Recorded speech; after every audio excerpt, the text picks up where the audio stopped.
বিসমিল্লাহির রহমানির রহিম। গোপন সংবাদের ভিত্তিতে গত ২৬শে ফেব্রুয়ারি ২০২৫ তারিখ বুধবার ভোররাতে কোস্টগার্ড দক্ষিণ জোন এবং র্যাবের সমন্বয়ে পটুয়াখালীর কুয়াকাটা সমুদ্র সৈকত সংলগ্ন জাওবন এলাকায় মাদকের বিরুদ্ধে একটি যৌথ অভিযান পরিচালনা করা হয়। অভিযানে উক্ত এলাকায় সন্দেহজনক কয়েকটি বস্তা তল্লাশি করে আনুমানিক ৯ কোটি টাকার ৩ লক্ষ পিস ইয়াবা জব্দ করা হয়। জব্দকৃত ইয়াবার আইনানুগ ব্যবস্থা গ্রহণের জন্য কলাপাড়া থানায় একটি মামলা করা হয় এবং নমুনা হিসেবে ২০ পিস ইয়াবা সংশ্লিষ্ট থানায় জমা দেওয়া হয়।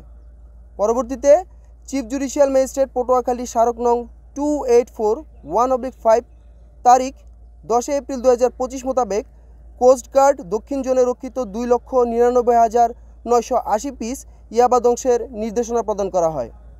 প্রাপ্ত নির্দেশনা মোতাবেক অদ্য ১৭ এপ্রিল ২০২৫ তারিখ সকাল ১০টায় বাংলাদেশ কোস্টগার্ড বেস ভোলায় নির্বাহী ম্যাজিস্ট্রেট ভোলা এবং সহকারী পরিচালক মাদকদ্রব্য নিয়ন্ত্রণ অধিদপ্তর ভোলা এর উপস্থিতিতে ২,৯৯,৯৮০ পিস ইয়াবা ধ্বংস করা হয়।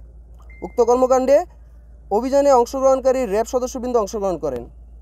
দেশের আইন শৃঙ্খলা পরিস্থিতি স্থিতিশীল রাখতে বাংলাদেশ কোস্টগার্ড ২৪ ঘন্টা টহল জারি রেখেছে, যার মাধ্যমে কোস্টগার্ডের আওতাধীন উপকূলীয় এবং নদী তীরবর্তী অঞ্চলের আইন শৃঙ্খলা পরিস্থিতি অনেকাংশ উন্নত হয়েছে।